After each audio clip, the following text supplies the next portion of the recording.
costoclavicular approach to the brachial plexus is a variation on the infraclav and is becoming a favorite of many clinicians who want a reliable, comprehensive block of the upper limb. In this video, we'll discuss the anatomy, sonoanatomy, rationale, and take you through how to perform this regional block technique. There are clearly several places to block the brachial plexus along its course, but doing it close to the clavicle is nice because it's there that the elements of the plexus, chords or divisions, are typically bunched close together and therefore easy to block in one go.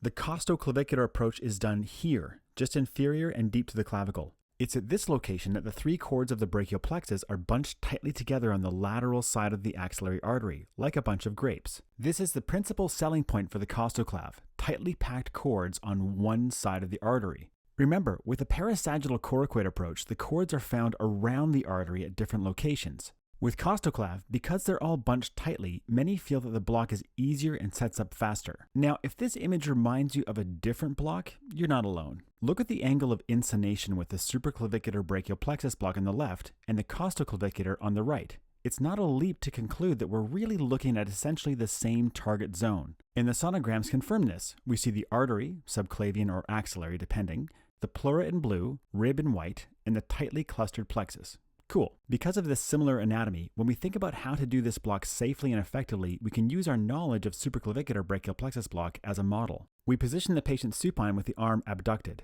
This swings the clavicle up and provides you with good working space for both your probe and needle. Since the plexus lives on the lateral side, we like to approach from lateral. Here's what we'll see on the screen. We have the axillary artery and vein as our central landmark. Above this is a subclavius muscle which lies deep to the clavicle. The serratus anterior muscle is deep and lateral, and deep to the vessels is a chest wall. Sometimes you'll see the rib, but in this instance we're scanning exactly between the ribs and instead we're seeing intercostal muscle and pleura.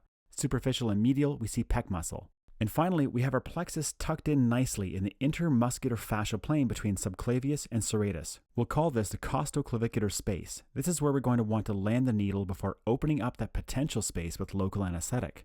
Here's what that looks like. The needle advances from the lateral aspect, passing through subclavius and then popping through the epimysium. Our test injection in the costoclavicular space shows unzippering up and over the chords. So far, so good.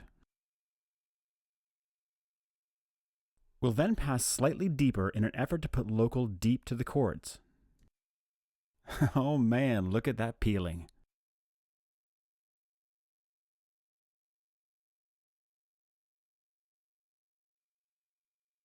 Injecting as we pull back ensures that we're getting local close to the plexus without touching the nerves.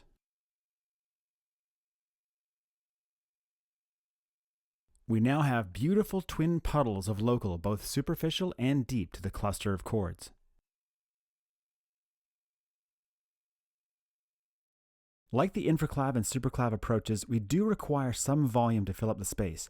20 to 30 mL seems to be about right for most patients. We'll adjust the concentration of our solution to match our goals of either analgesia or surgical anesthesia. Like the supraclav approach, the costoclav gets you pretty much the entire upper limb and is a great choice for a wide variety of surgical procedures. Here's some costoclav tips. First, many descriptions of this block encourage the placement of the needle within the cluster of neural structures and blowing the sheath up. This probably shaves a few minutes off block onset time, but it's not without risk. Here's one example. Needles were carefully directed in this study between the lateral and posterior chords. Sounds easy enough, but they still encounter paresthesias in nearly 3/4 of subjects. If you're expecting needle nerve contact as part of your block technique, that may not be the best approach. This cadaver study looked at what the block needle was contacting on the way to that same intracluster location. Turns out over a third actually penetrated the lateral chord.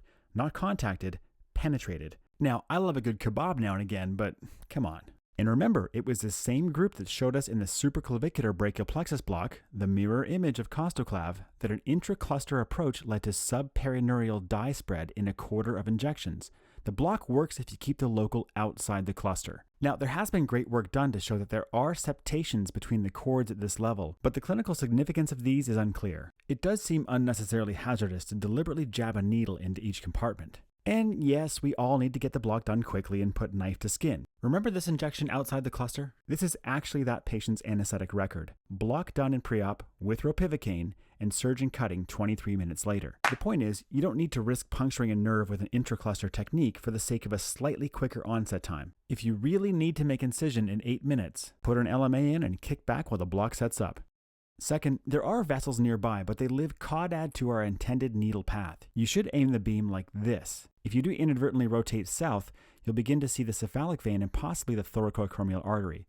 To fix that, tilt north again until you can clearly see the subclavius muscle. Third, we have good evidence that you'll get great spread with this technique, even up to and including the suprascapular nerve, a branch of the upper trunk. We can see where 20 mils of dye spread in this study, pretty much the entire plexus, including the suprascapular nerve here. This means we can use this block successfully for analgesia following shoulder surgery. To show that clinically, check this out. Here we see our local in the costoclav space after the block's been done.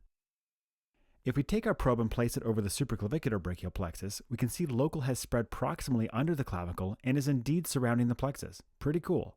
Similarly, if we then place the probe in the parasagittal infraclav orientation, we can again see spread around all three cords.